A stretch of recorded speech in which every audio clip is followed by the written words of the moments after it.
This is Harold S. Reed Jr. and welcome to another episode of the Ice Talks, where we implement change every day. Hey, how you doing? This is Harold S. Reed Jr., also known as hrjr, your motivational coach. If you don't know what motivation means, motive plus action equals results, and results equals success. Today I want to talk to you about being an entrepreneur. And the title of this podcast is Everyone is an Entrepreneur. But before I get into that, let me do a little housekeeping. I want to expand the reach of this podcast, and I need your help doing it. If you are listening to this podcast and you want to see it spread, I need you to help share it.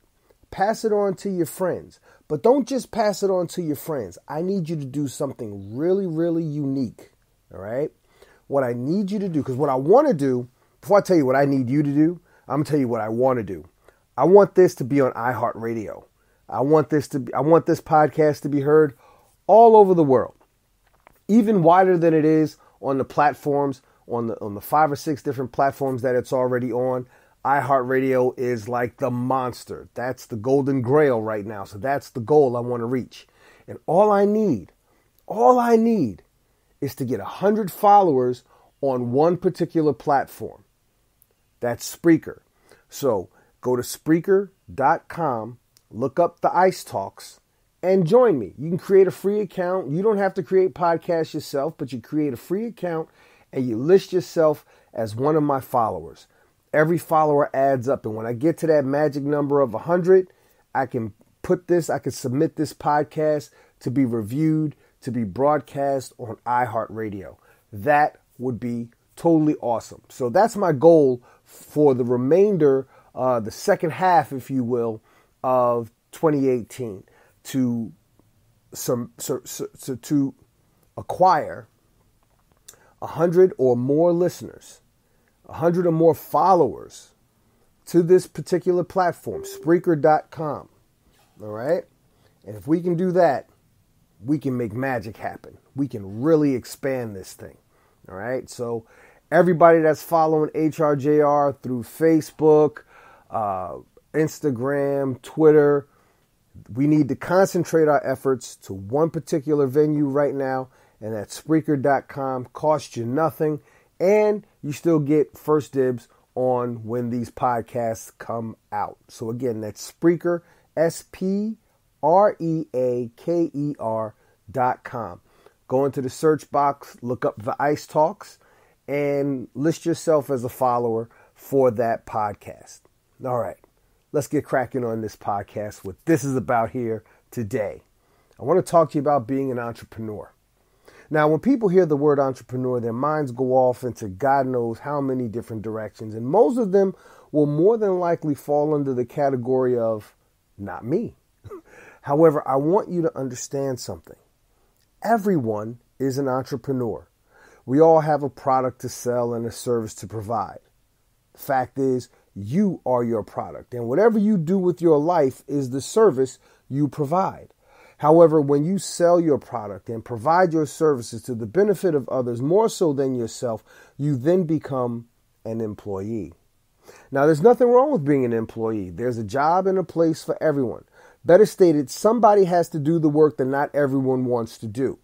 That's not to say that those who do the work that other people don't want to do are at the bottom. In fact, such people exist on every rung of the vocational ladder. There are people who are happy at the bottom, in the middle, at the top, and every level in between. And then there are people who are unhappy where they are, but won't do anything to better their situation. These are the people who give stink to the words employee and entrepreneur alike. Where you fit in the vocational spectrum is based on how you feel about yourself and the work you do. How do you do that work and the conduct how you do that work and the conduct you display go to define your brand. Branding in this sense is new to no one. It's just the modern day verbiage for developing and exhibiting your reputation. Simply put, your brand is your reputation, and it extends far beyond your vocation. When you think of yourself as an entrepreneur, imagine yourself as a company. As was stated earlier, you are your product. How do you want people to see you? How do you want people to receive you? What qualities do you want people to be thinking of when they're thinking of you? All of these things make up the definition of your personal brand. Establishing and maintaining a positive and productive brand is something that could very well take a lifetime. However, all it takes is one indiscretion.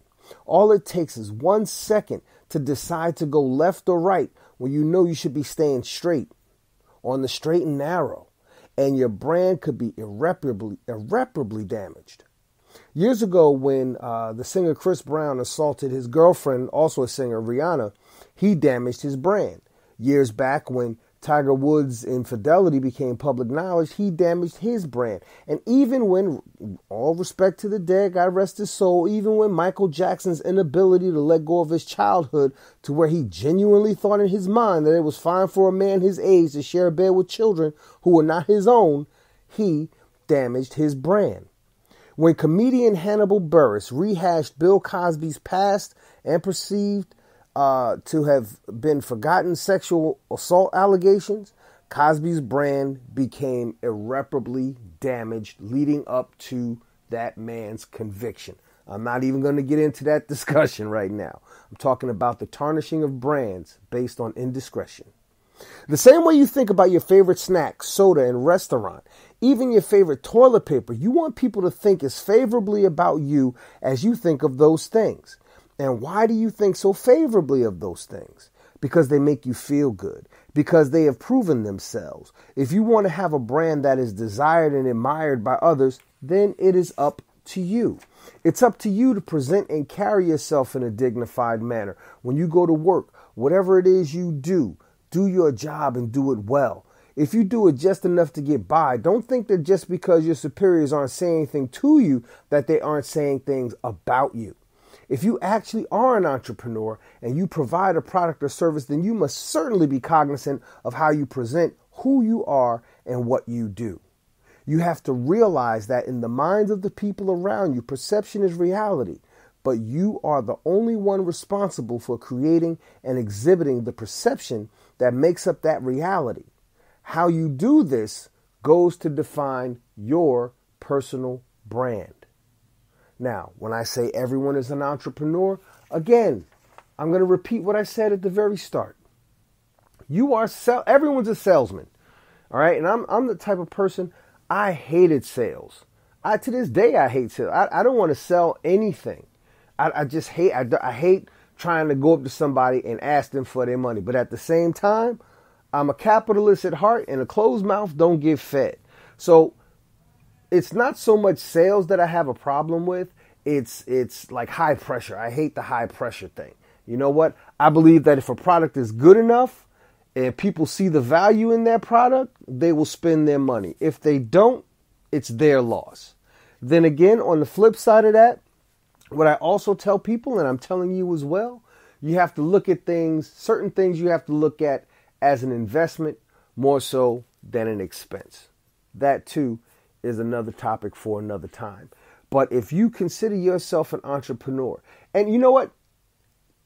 Squash that. Let's say you don't consider yourself an entrepreneur. It is time you start to consider yourself an entrepreneur. You have something of value that you can contribute to the world. You have something of value that you can do, that if you concentrate hard enough, if you study well enough, if you study smart enough and you work smart enough as well as hard enough, you can find a way to capitalize what it is that you do. See, when we go to school, we tell our children, and because I was told this as a child, and people still tell their children this to this day, and it's one of the most damaging things you could tell a child. Go to school, get a good education so you can get a good job. Job pretty much means just often broke. All right. But what you can do is you can go to school, you can get a good education, you can learn some skills and enter into an arena, enter into a field where you can get a job, gain experience in that field, but at some point, find a way where you can break off and start your own thing, build your own business. Now, not everyone started out like certain people in this world or in this country where, their business was subsidized by their rich daddy's pockets or what have you. Okay. Some people actually started from scratch. Some people actually Mrs. Fields, Debbie Fields, behind Mrs. Fields Cookies. She started in her kitchen. All right. The major computer manufacturers, Dell, Apple, Microsoft, all of these things, they were started in a garage. Facebook was started in a college dormitory. All right. But they found a way to hone their skills in their fields and master those fields and produce or create or improve upon products and services wherein which people found enough value in those products and services to where now those people are millionaires and billionaires. Who's to say you can't be such a person? Maintain a positive brand. That's what the major part of the first part of this podcast was about. I want to talk to you about integrity and maintaining a positive brand and how you conduct yourself and how you carry yourself and make sure that you're promoting yourself as a positive brand. And then if you find it in your heart that there's something that you want to do, that you want to be your own boss, you want to control your own time. But you got to be willing to you have to be willing to put in the work. If you're willing to put in the work, the rewards will come. What kind of rewards? Financial rewards, time rewards, family rewards, relationship rewards, all kinds of rewards. So I don't want you to think that it's just about getting rich.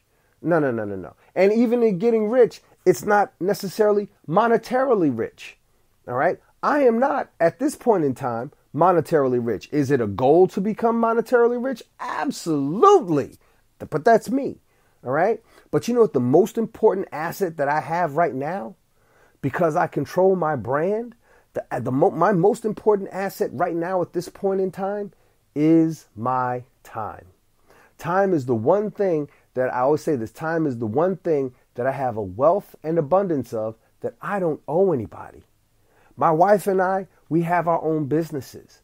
My wife and I, we don't have to punch clocks. My wife and I, we don't have to check schedules with anybody other than each other when we have things that we want to do. And that's only to make sure that we have one of us able to watch our kids.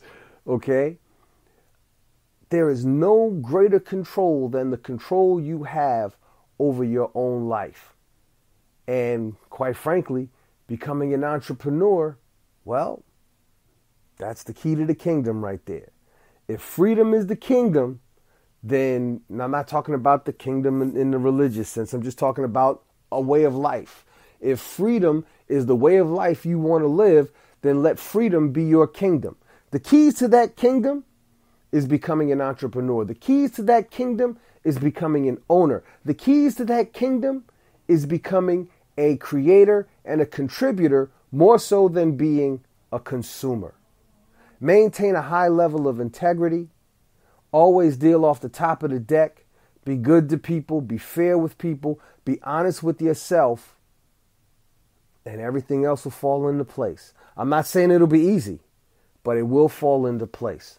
Everyone is an entrepreneur, but not everyone knows how to actually utilize their skills and their assets to reap the benefits of being an entrepreneur.